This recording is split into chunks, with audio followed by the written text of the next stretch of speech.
Dalam pengawasannya itu, terus yang terjun langsung siapa Pak? Itu apa ya Mbak? Kejadian unik mungkin. Kalau kita sendirian, kita nggak mampu, akhirnya dikemanain gitu Pak? Diloakan atau? Oke. Mungkin saya bantu jawab Pak. Jadi begini Mbak, saya itu punya ide. Okay. Pesta demokrasi sudah kita lalui. Saatnya bangkit lagi untuk menata diri. Ayo kita ikuti obrolan kali ini. Bersama-sama kami di pojok demokrasi. Yeah.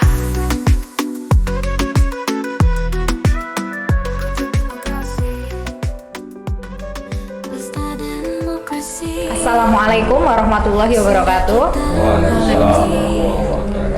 Sahabat Bawaslu, kembali lagi bersama kami dalam acara podcast Pojok Demokrasi. Kali ini kita akan membahas mengenai peran Panwascam dalam persiapan, pengawasan, dan pembersihan alat peraga kampanye. Sudah hadir di tengah-tengah kami Panwascam dari Kecamatan Karanggede. Langsung saja kita kenalan dari paling ujung Bapak. Dengan Bapak siapa? Saya Irfan Nuri Nugroho. Selamat siang Bapak. Siang, Pak. Gimana kabarnya Pak? Alhamdulillah sehat. Panggilnya Pak Irfan gitu? Iya. Pak Irfan. Kalau boleh tahu kemarin Bapak jabatannya apa Pak di Panwascam sendiri? Di pemilihan kebetulan di ketua. Oh Bapak jadi ketuanya. Kalau di pemilu saya anggota. Oh berarti Bapak 2 kali mungkin? Dari pemilu dan lanjut ke pemilihan. Dari pemilu lanjut pemilihan. Terus kalau untuk sekarang Bapak sibuk apa Pak?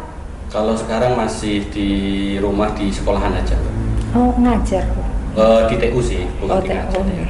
Keren sekali ya Pak. Meskipun sibuk di sekolah tapi ternyata Bapak ikut mengawal demokrasi juga di Boyolali ini. Oke. Untuk selanjutnya yang kedua nih ada Pak Iwan. Iya, bisa dipanggil Iwan. Saya Restu Setiawan untuk yang di pemilu. Kami sebagai ketua, kemudian di pilkadanya kami sebagai anggota. Terus Bapak sibuk apa Pak sekarang? Seperti biasa Mbak, selepas pemilu kami kembali ke ranah masing-masing. Saya praktisi IT. Keren sekali Bapak. Oke, yang terakhir ada Mbak siapa ini? Cantik sendiri di tengah bapak-bapak. Saya Asamaulida Sulah. Saya di pemilu dan pemilihan saya menjadi anggota. Baik, untuk mempersingkat waktu langsung saja kita mulai pembahasan kali ini. Mungkin nih dari Bapak dulu sebagai ketua nih, mungkin bisa diceritain Pak peran Panwascam ini pas masa kampanye itu, terutama terkait alat peraga kampanye. Kalau di saat pemilihan nih Mbak, untuk terkait dengan alat peraga kampanye, kita sebenarnya berfungsi untuk yang pertama itu mengawasi tentang alat-alat peraga terkait dengan pemasangan dulu. Terus selain itu nanti terkait dengan konten atau isi APK-nya apa. Cuma yang menjadi kendala kami sebenarnya juga di pemilihan kemarin itu untuk penertiban. Karena penertiban secara aturan tidak disebutkan secara jelas di penertiban tersebut adalah menjadi tugas Panwascam. Nah, itu menjadi kendala kami. Beda kalau nanti waktu kita pemilu itu.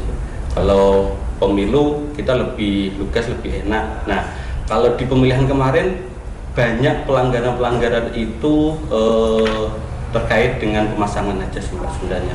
Kalau untuk konten alhamdulillah khususnya di Karanggede sudah bisa kita koordinasikan dengan para tim kampanye, tim atau tim pendukung dan orang-orang stakeholder yang ada, itu sudah kontennya sudah kami bisa bilang aman saat itu.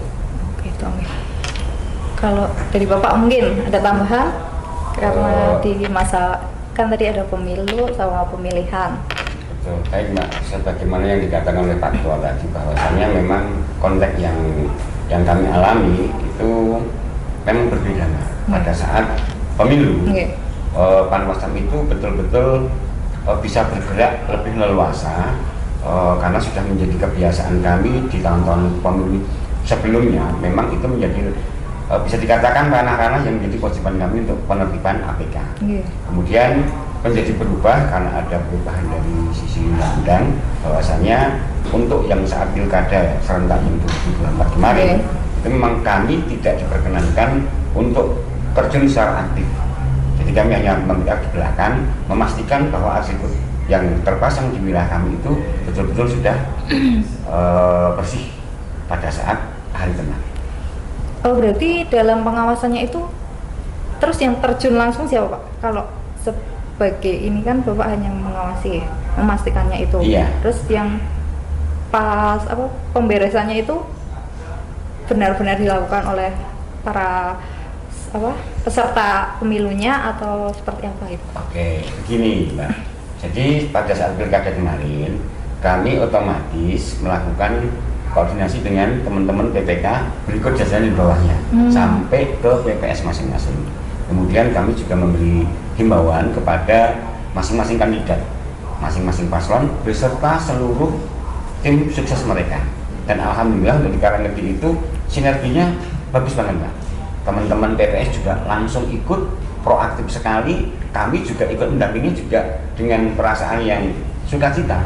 Tidak harus ada perdebatan yang nggak perlu. Jadi memang Karangreji itu apa ya Mbak, bisa menyatu gitu nggak? Iya, bersinerginya bagus. Bukan berarti kita kerjasama, bukan. Tapi memang pada saat kita ada kampanye misalkan, itu PPS juga ikut hadir. Kami juga hadir beserta jajaran kami. Di Desa Sendang nanti PKD Sendang juga ada, bahkan sampai ke calon-calon PPS-nya juga kita undang. Iya. Kalau untuk pas di lapangannya Pak, kejadian-kejadian mungkin yang tak terduganya, kejadian unik mungkin ada nggak? Apa Ketua? Kalau kejadian unik saat itu sebenarnya ini Mbak, saat pemilihan itu banyak sekali beberapa APK yang dipasang di atas pohon yang itu waktu kita menertibkan di masa hari tenang itu kita sangat kesulitan karena bisa pohon kelapa itu ada dan itu sangat tinggi dan kami untuk menertibkan saat itu sampai minta tolong orang Mbak untuk mengambil itu. Kita tidak berani mengambil risiko Ketua ya, karena tinggi Mbak. Jadi ada yang di satu bambu itu bambunya tinggi sekali Mbak, dan dipasangnya nggak cuma satu loh Mbak, tapi yang di Bayoromo itu ya Pak, itu kan banyak itu dan tinggi-tinggi semuanya. Kalau kita sendirian kita nggak mampu, akhirnya kami koordinasi dengan pemasang, kita koordinasikan dengan perangkat bahwa kita mau hadir di situ, mau penertiban, dan alhamdulillah sambutan juga bagus. Jadi diturunkan dengan tanpa ada nggak timbul apapun, jadi enak aja. Ya. Berarti kalau ini mungkin dari Mbaknya nih, kayak pelanggarannya mungkin selain kayak tadi kan ada yang masangnya tuh terlalu tinggi, itu kan kayak menyusahkan ya Pak, lebih ke menyusahkan. Pelanggarannya paling ya salah memasangnya aja, misalnya yang di tempat-tempat terlarang seperti misalnya di tiang listrik atau di tempat-tempat yang dilarang, misal di dekat tempat pendidikan atau pemerintahan seperti itu. Tapi ya kembali lagi karena dari awal kita sudah berkoordinasi ya secara terus-menerus dengan pihak terkait. Jadi ketika kami tegur dari para pemasangnya itu, mereka mau memindahnya seperti itu. Berarti terkait pelanggaran itu tuh mekanismenya dari Panwascam sendiri langsung menegur, dibicarakan baik-baik, langsung. Ya kan kita memberikan himbauan secara langsung maupun secara tertulis seperti itu. Dan tapi di sana kebetulan warganya ini peserta pemilunya tuh memahami, jadi ini ya nggak perlu pakai isi tegang atau apa mungkin seperti itu. Itu kalau nggak salah kemarin lagi musim hujan nggak sih Pak? Iya kan, terus itu gimana itu Pak? Kalau di saat penertiban, alhamdulillah saat itu karena kita hari pertama di masa tenang Pak. Karena kita bisa menertibkan itu kan di masa tenang. Kalau di masa kampanye kami hanya memberikan himbauan, entah itu secara langsung, entah itu secara surat. Itu tadi. Ya alhamdulillah tadi dari tim-tim kampanye yang kita komunikasikan mereka proaktif. Ketika kita dapatkan APK yang melanggar itu bisa langsung mereka pindah gitu Pak. Berarti sangat ini sekali ya warganya Pak, adanya kerjasama saling gimana ya maksudnya Kita ya, tidak ini ya. Mbak, mohon maaf saya menambahkan. Nggih, Jadi monggo. kami itu bukan bertindak sebagai pengawas yang melulu kemudian kita menyalahkan, tidak. Nggih, nggih. Karena memang misi kami itu menciptakan situasi, kondisi pemilihan yang nyaman dan ramah terhadap pemilih. Jadi kalau ada apa-apa kita sampaikan ke peserta pemilu, kita sampaikan ke penyelenggara pemilu, seperti itu. Ya, jadi akhirnya di Karanggede alhamdulillah selama ini yang pilkada 2005 kemarin bisa terlaksana dengan baik. Oke, Bapak dan Mbak nih terkait pendataan APK-nya itu sendiri gimana yang dilakukan oleh Panwascam Karanggede ini?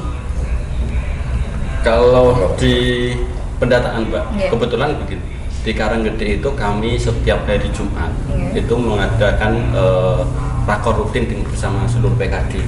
Ada 16 desa, 16 PKD. Nah, saat-saat sudah mulai masa kampanye itu kita sampaikan kepada PKD, kita pastikan ada bintek Mbak untuk PKD. Nah, di bintek itu juga kita sampaikan, di rakor kita sampaikan APK apa yang melanggar, contoh APK apa yang melanggar ataupun yang tidak melanggar sebenarnya. Nah, di setiap hari Jumat itu kami pasti minta laporan itu minimal 2 minggu sekali Mbak, dari rekan-rekan PKD kepada kami selaku di kecamatan. Dan kami pun bertiga, kebetulan saya dari paling ujung selatan Karanggede, Mas Restu dari paling tengah, Mbak Asa dari paling utara. Ketika kita berkantor yang itu di pusatnya di Karanggede, kami juga mencoba mengecek PKD itu benar-benar melakukan pendataan itu apa enggak. Kalau memang itu tidak ada yang sesuai, pasti nanti kita tegur PKD tersebut, karena sudah menjadi tanggung jawab mereka untuk melaksanakan tugas yang kami berikan, begitu Pak. Ada tambahan? Ya, jadi sedikit saya tambahkan Mbak. Di samping kami juga mengadakan rakor-rakor rutin setiap hari Jumat sebagaimana yang dikatakan Pak Ketua tadi. Kami kan juga dibekali dengan semacam kayak pendataan dari pimpinan kami yang ada di Bawascam, bahwasanya kita juga melaporkan secara rutin juga. Di situ kami himbau, kami perintahkan ke rekan-rekan jajaran PKD untuk bisa melaksanakan, dan alhamdulillah di setiap rakor-rakor itu update data baik itu yang melanggar atau tidak, bagaimana penyelesaiannya, selalu aja kita diskusikan bareng-bareng dengan rekan PKD, dan semua itu bisa menjadi apa ya, berbuah hasil kerja kami cukup baik Mbak. Mungkin dari Mbak Asa bisa sedikit menambahkan. Ya, mungkin juga karena apa ya, chemistry mungkin ya dari kami dengan PKD semuanya. Karena selain pertemuan rutin setiap seminggu sekali, mereka juga ada piket harian. Jadi kami itu jadi sering ketemu, sangat intens sekali pertemuan kami itu, sering sharing juga sama Pak Iwan, Mas Evan gitu. Jadi semua permasalahan di lapangan itu mereka sampaikan ke kami, kita selesaikan bersama di kantor. Jadi mereka tinggal menindaklanjuti dan memberikan laporan kepada kami seperti itu. Itu tuh ya, kita kasih tahu nih Pak sahabat Bawaslu kalau sebenarnya alat peraga kampanye tuh apa aja nih. Tadi kan kita lupa nih, belum bahas di awal mungkin ya kan. Oke. Yang mungkin apa dari segi ukurannya atau seperti apa ketentuannya kayak gitu, sehingga itu minim banget untuk terjadinya pelanggaran. Kalau alat peraga kampanye yang banyak muncul aja ya Pak ya, untuk saat ini yang banyak muncul di khususnya aja di Karanggede itu pasti berbentuk baliho atau yang tercetak dengan MMT. Banyak ukurannya, entah itu 1 kali 80 cm, ada yang besar itu sampai 2 kali 3 meter. Itu banyak sekali yang terpasang sih di mana, di Karanggede. Ada lagi yang itu berbentuk stiker Pak, yang dipasang. Yang paling sering kayaknya stiker nggak sih Pak kalau ini? Kalau stiker pasti di depan rumah, depan pintu itu banyak ditempel kalau di sana. Kalau yang lain berbentuk seperti kaos itu sebenarnya beberapa sih Mbak kalau kaos itu. Yang paling banyak, betul-betul banyak itu tadi MMT. Kalau apalagi di pemilu ya, pemilu itu kan pesertanya karena calon-calon anggota DPR, kita pendataan waktu pemilu itu baliho yang dipasang itu kurang lebih hampir 3.600-an kalau saya nggak salah. Seluruhnya di Karanggede itu. Iya, banyak. Kalau yang pas waktu pemilu Mbak, karena kan pesertanya calon-calon DPR itu tadi. Anggota dewan ya. Iya. Itu Mbak, kalau di Karanggede kemarin. Pak, kalau tadi kan pembersihannya itu kan dilakukan bersama-sama ya, dari tingkat baling bawah, terus saling bekerja sama. Nah, terus dikemanain gitu Pak? Diluarkan atau gimana, dibagi-bagi kayak gitu. Soalnya tuh gini, kalau di tempat saya tuh kan biasanya kok ada punya banner-banner kayak gitu. Apakah itu emang untuk akhirnya tuh ya udah yang mau ngambil aja kayak gitu atau seperti apa kayak gitu? Atau dimusnahkan? Nah. Oke. Mungkin saya bantu jawab itu Pak. Jadi begini Mbak, kalau kami musnahkan sebenarnya kami nggak berani, karena memang itu sebenarnya bukan kembali ke Panwascam. Ya, tidak kembali ke Panwascam, harusnya itu ditaruh di PPK. Kalau Babil khusus untuk pemilu kada serentak 2024. Nah, tapi kami punya trik Mbak. Jadi kami sudah mengirim surat himbauan ke seluruh jajaran tim kampanye dari masing-masing calon bahwa akan ada penertiban mulai dari hari pertama masa tenang. Kalau tidak diindahkan, nanti kita tertibkan. Dan di situ kita tekankan, kalau sudah kita tertibkan, tidak bisa diambil lagi dan harus diikhlaskan. Seperti itu. Jadi kemarin memang kalau kata-kata dimusnahkan itu sebenarnya tidak tepat juga Mbak. Jadi kami kumpulkan di kecamatan, kemudian kita tawarkan ke masyarakat. Karena itu banyak Mbak jumlahnya Mbak. Kalau kita bakar mungkin 1 jam 2 jam nggak habis itu. Ya, akhirnya kita mencari cara karena itu kan juga sampah Mbak. Akhirnya kita tawarkan dan alhamdulillah banyak masyarakat yang bisa menggunakan itu untuk hal-hal yang lain kayak seperti kandang ayam dan sebagainya. Kan kayu-kayunya juga banyak. Kayak gitu, cuman memang harus dengan sepengetahuan kami. Itu biar tidak disalahgunakan. Bagaimanapun di situ kan ada data-data personal seseorang. Iya. Demikian. Tapi untuk Karanggede alhamdulillah hari ini kira-kira H+30 sudah bersih ya Pak Ketua ya. Sudah bersih semuanya. Itu tanpa kita harus membersihkan Mbak. Ya, jadi masyarakat yang proaktif datang nembung ke kami gitu. Soalnya kalau untuk kayak semacam bendera memang beberapa kita amankan ya Mas, karena bendera itu kan bersihkan Mbak. Nah, kalau disalahgunakan kan kita juga nggak berani begitu. Ini ada lagi menurut saya kan Mbak. Gini Pak, kalau kita bisa di tempat lain nih, di tempat lain. Nah, kan tempat ibadah itu salah satu yang dilarang ya untuk pemasangan alat seperti alat peraga namanya. Tapi tuh kejadiannya kayak gini, misalnya ini ada tempat ibadah, nah di depannya ini kan ada jalan nih, nah itu tuh masang tuh di situ, di depan tempat ibadah dan posisinya ada di pohon. Nah kalau seperti itu sebenarnya itu tuh bisa dikategorikan melanggar atau enggak?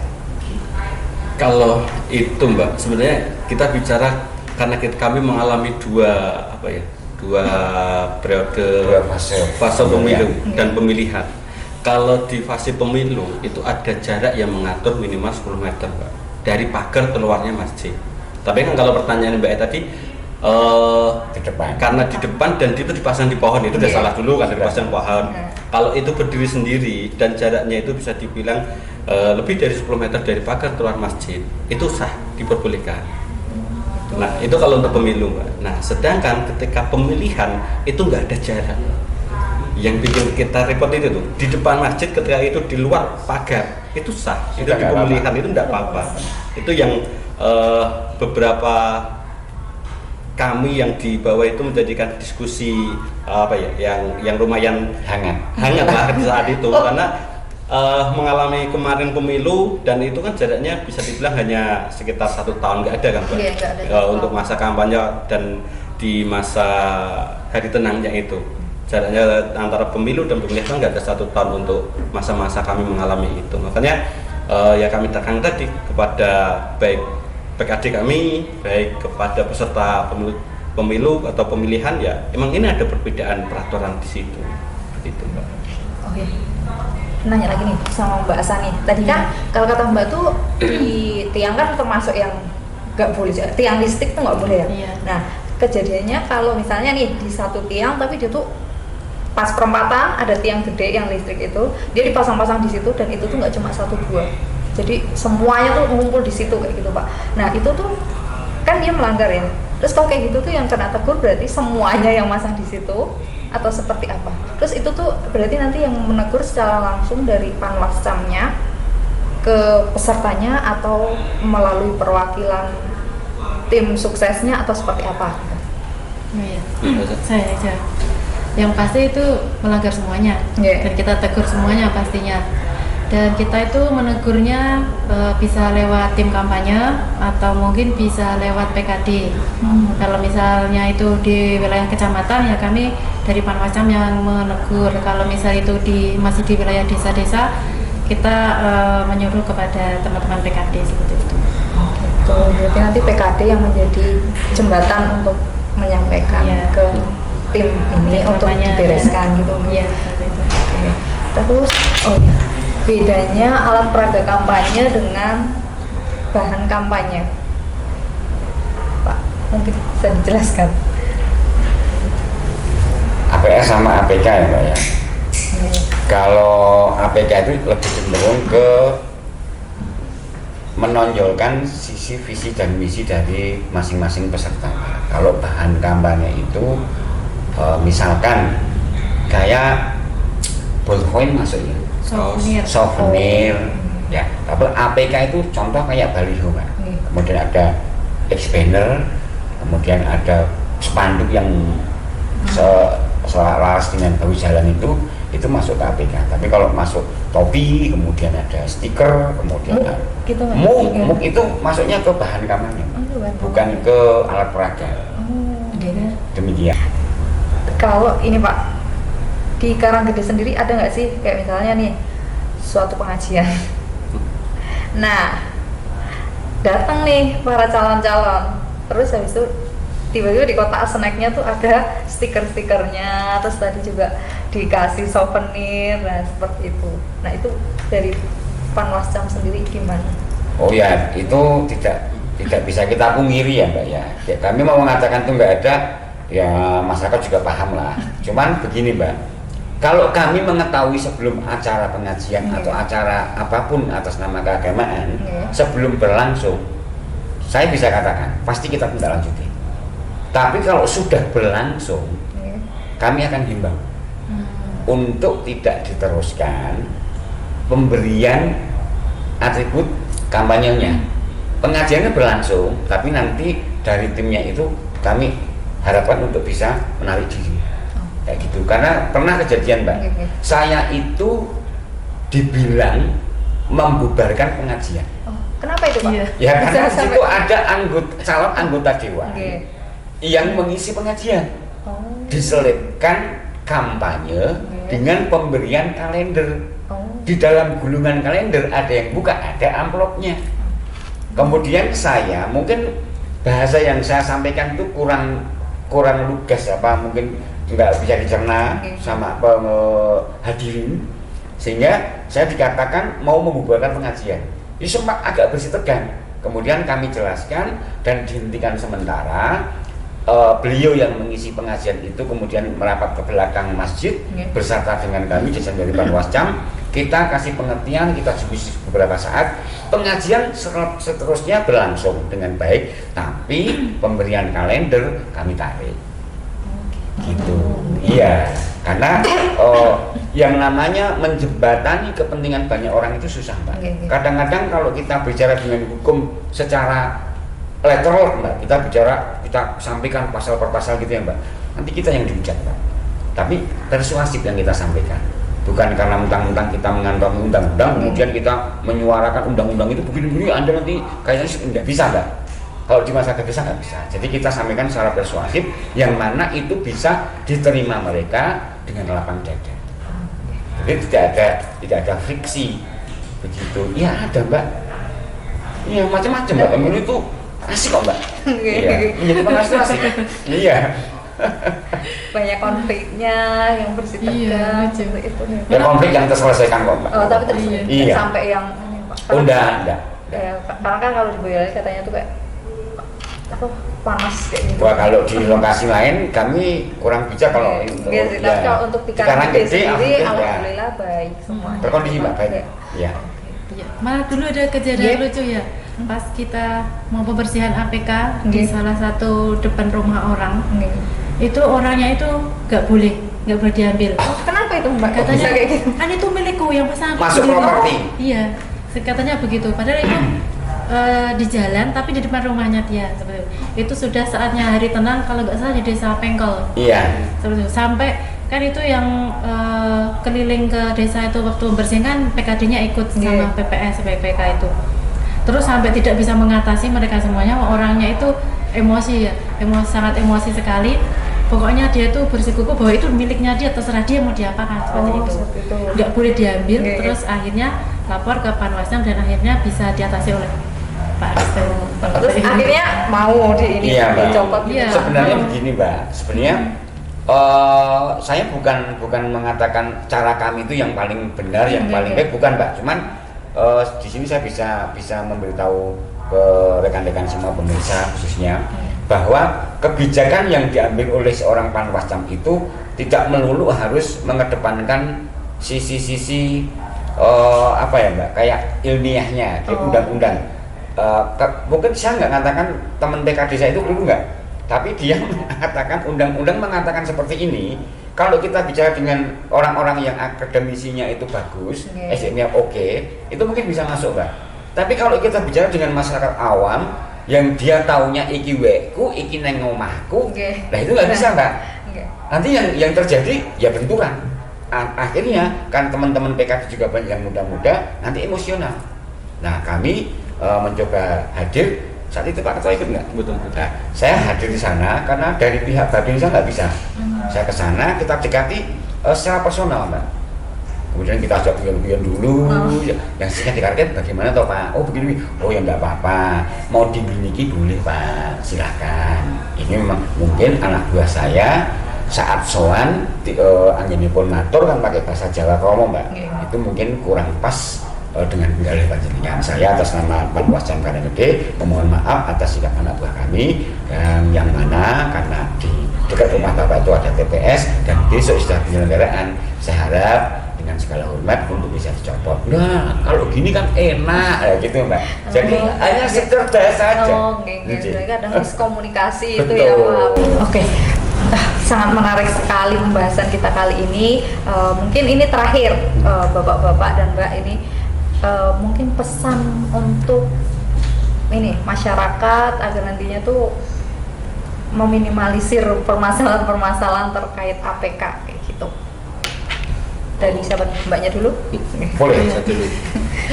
Oh iya, pesannya ya, mungkin ketika menjelang pemilu itu kan kita pembentukannya itu kurang lebih sekitar 1,5 tahun sebelum hari H pemungutannya. Jadi kita itu masih banyak waktu untuk melakukan sosialisasi. Mungkin kedepannya kita lebih gencarkan lagi sosialisasinya ke masyarakat, terutama ataupun ke calon peserta pemilu dan juga ke semua stakeholder tentunya untuk memperlancar sosialisasi kita di masyarakat seperti itu. Jadi mungkin nanti efeknya itu kedepannya kita tidak perlu lagi memberitahu masyarakat yang mana yang salah, mana yang benar di hari H pelaksanaan seperti itu. Oke, Bapak. Baik. Saya itu punya ide. Oke. Kalau sosialisasi selama ini kan kita berikan kepada pemilih pemula, kepada masyarakat, kemudian kepada sivitas akademika. Saya kok agak nyeleneh malah. Mungkin suatu ketika dari pimpinan kami Bawascap memperbolehkan kami mengadakan sosialisasi kepada tim sukses. Dengan maksud apa? Biar mereka lebih paham aturan kepemiluan saat mereka melaksanakan tugas mereka selaku tim sukses yang tidak melanggar undang-undang kepemiluan. Seperti itu. Contoh, pada saat kita adakan sosialisasi untuk pemasangan APK, itu kan nanti bisa meminimalisir kesalahan pemasangan. dan tidak menutup kemungkinan banyak terjadi bahwa APK itu yang masang pihak ketiga bukan dari tim sukses setempat. Maksud saya bukan tim sukses dari Karanggede. Jadi bahkan mereka nggak tahu. Itu satu. Yang kedua, saya itu juga punya ide. Mungkin contoh ya Mbak bagi teman-teman yang lain. Tapi bagi kami akan ada saatnya di mana akan ada diskusi panel antara penyelenggara, pengawas dan peserta. Di situ bukan menyamakan visi misi dari masing-masing peserta, tapi bagaimana penyelenggaraan pemilu di daerah kami khususnya Karanggede dalam konteks ini itu bisa terlaksana dengan baik. Kalau slogan kami di Pilkada kemarin itu pemilu yang nyaman, aman dan ramah pemilih. Alhamdulillah terlaksana dengan cukup baik lah. Mungkin itu yang bisa saya sampaikan. Mungkin Pak Ketua atau teman. Kalau pesan kami ya untuk peserta juga, untuk peserta pemilu ataupun pemilihan, biar mereka tidak rugi dalam arti pemasangannya itu karena melanggar dan itu bisa kami tertibkan saat pemilu, ya pahami aturannya harus jelas. Jadi ketika banyak kemarin kita temui peserta pemilu itu menggunakan pihak ketiga dan pemasangan APK, itu banyak sekali. Dan ketika kita konfirmasi, kadang beberapa peserta pemilu itu nggak tahu kalau yang padahal itu kan dari partai. Cuma ketika itu dari gambar calon-calon DPR, mereka nggak tahu siapa yang masang, siapa yang ini. Nah, kalau memang mau berkampanye silahkan, karena itu hak oleh sebagai peserta pemilu. Kami juga tidak akan membatasi selama mereka sesuai aturan. Gitu. Kalau untuk masyarakat, pesan kami tadi pahami apa itu bentuk-bentuk APK yang melanggar aja.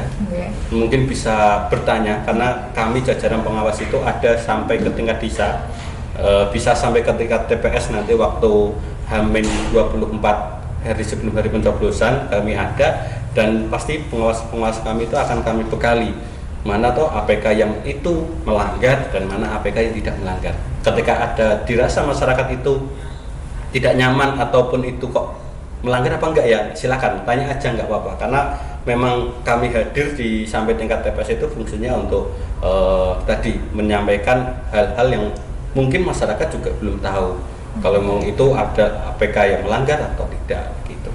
Mungkin ada closing statement dari Mbaknya, Bapak ini. Monggo. Kalau dari saya ini Mbak, yakinlah kepada masyarakat dan peserta pemilu bahwa kami Bawaslu itu hadir memang untuk menjalankan aturan, bukan untuk menghalang-halangi hak mereka. Cuma kami memang untuk menjalankan aturan di tingkat, khususnya di tingkat kecamatan. Itu dari kami. Bapak? Oke. Bagi pemirsa dari channel Bawas Kabupaten Boyolali, kalau closing statement yang bisa saya sampaikan kepada masyarakat luas, bahwasannya Panwascam hadir untuk menciptakan pemilihan yang aman, nyaman, dan ramah terhadap pemilih. Demikian. Oke. Kalau dari saya, mungkin dalam setiap pemilu atau pemilihan ini pasti ada yang senang hasilnya, itu ada yang senang, ada yang kecewa seperti itu. Paling yang kecewa itu yang mungkin belum bisa berkesempatan untuk menjabat di pemerintah seperti itu ya. Tapi yakinlah bahwa dalam pemilu-pemilu selanjutnya ini kita pasti akan memperoleh keadilan, dan kita sebagai penyelenggara pemilu sudah berusaha secara maksimal untuk melaksanakan pemilu ini berjalan sesuai dengan peraturan seperti itu. Jadi kita ini masih punya harapan. Ya mungkin jika tidak hari ini, mungkin minggu depan. Lanjut. Oke. Baik sahabat Bawaslu, demikianlah tadi pembahasan kita terkait dengan alat peraga kampanye yang ada di Karanggede. Keren sekali buat bapak-bapak dan mbak semua kerjasamanya. Terus mungkin cukup sampai di sini dulu. Sampai jumpa di episode selanjutnya. Jangan lupa like, komen, subscribe, dan share YouTube Bawaslu Boyolali. Bersama rakyat awasi pemilu. Bersama Bawaslu tegakkan keadilan pemilu. Salam Awas. Wassalamualaikum warahmatullahi wabarakatuh. Untuk jaga demokrasi bersama-sama kami, Bawaslu Boyolali.